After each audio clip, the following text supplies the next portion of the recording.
जहां काबे को देखें तो फिर भी बंदा जन्नती बन जाता है। जहां करोड़ अनवार तजल्लियात बरसते हैं।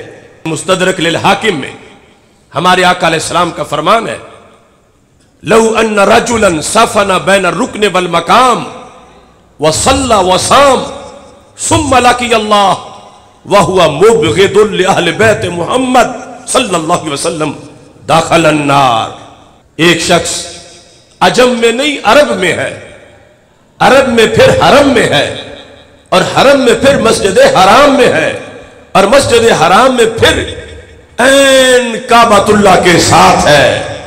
एक तरफ हजर अस्वद है, दूसरी तरफ मकाम इब्राहिम है, दरमियान में उसका मुसल्ला है। 2-4 घंटे नहीं, 2-4 दिन नहीं, 2-4 महीने नहीं, 2-4 साल नहीं, उसने सारी जिंदगी वहां गुजार दी है। जहां काबे को देखें तो फिर भी बंदा जन्नती बन जाता है। जहां करोड़ अनवार तजल्लियात बरसते हैं, वहां इतना टाइम उसको मिला, और फिर उसने वक्त भी नहीं जाया किया। जाहिरी तौर पर सल्ला वसामा, नमाज पढ़ी, रोजा रखा। इसका रिजल्ट क्या निकला?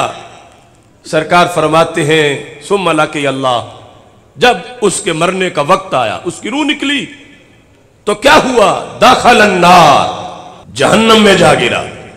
उसको ये मुकद्दस मकामात का फायदा क्यों ना हुआ? उसको हरमे काबा की बरकत क्यों ना मिली? उसको नमाज रोजे का फायदा क्यों ना हुआ? कि उसमें एक रोग था, एक खामी थी। क्या खामी थी? मेरे आका अलैहिस्सलाम फरमाते हैं, वह हुआ मुबग़िदुल लि अहले बैत मुहम्मद सल्लल्लाहु अलैहि वसल्लम। नमाजी था मगर मुहिब्बे अहले बैत नहीं था। उसके दिल में बुग़्ज़ अहले बैत था। काबे के सामने था मगर काबे की आल का बुग़्ज़ रखता था, तो उसको किसी चीज का फायदा ना हुआ, वो जहन्नम में जा गिरा।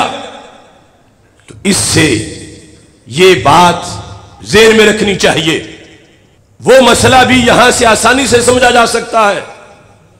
लोग कहते हैं तुम अहले सुन्नत देखो तो सही, अहले नजद के खिलाफ बोलते हो, वो तो काबे के पास बैठे हुए हैं और वो तो हर वक्त वहां रहते हैं, और तुम कभी कभी वहां जाना नसीब होता है, और वहां बैठे हैं तो फिर अल्लाह वाले हैं तभी बैठे हुए हैं, और बैठे हैं तो फिर वो तो कामयाब है।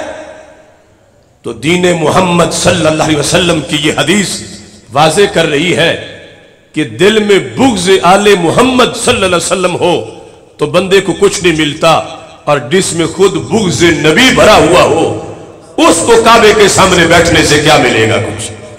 और ये पैगाम हमारे आका अलैहिस्सलाम ने इसलिए दिया था कि उम्मत के हालात को देख रहे थे। खवारिज और नवासिब का शर कि जिसकी बुनियाद पर हमारे आका अलैहिस्सलाम के खानदान को आम खानदानों के साथ लोग मिलाने लगे, और सैयदना इमाम हुसैन रज़ियल्लाहु ताला अन्हु के किरदार करबला को शहजादों की जंग करार देकर माज़अल्लाह यजीद पलीद के साथ मिलाने लगे। तो मेरे आका अलैहिस्सलातु वस्सलाम ने पहले से यह वाज़े कर दिया कि बुग़्ज़ अहले बैत वो खसारा है कि इंसान को कोई चीज नहीं बचा सकती। उसे काबा भी नहीं बचा सकता, उसको नमाज भी नहीं बचा सकती, उसको रोजा भी नहीं बचा सकता।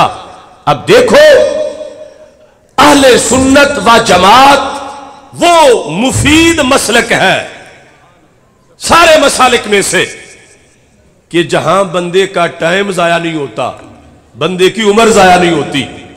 टाइम तो घंटा भी जाया हो जाए तो बंदे को अफसोस होता है, और अगर पूरी उम्र जाया हो जाए तो कितना अफसोस हो।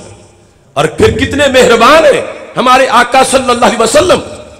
क़यामत तक की टेक्नोलॉजी वो फायदा नहीं दे सकती जो सरकार की 1 मिनट ने फायदा दे दिया है।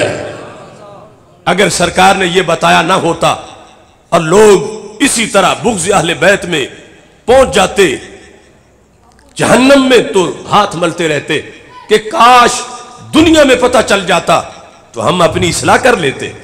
काश दुनिया में पता चलता कि ये इतना जरूरी सब्जेक्ट है कि इसमें अगर फेल हो गए तो नमाज के नंबर ही नहीं मिलेंगे, तो हम अपनी इस्लाह कर लेते।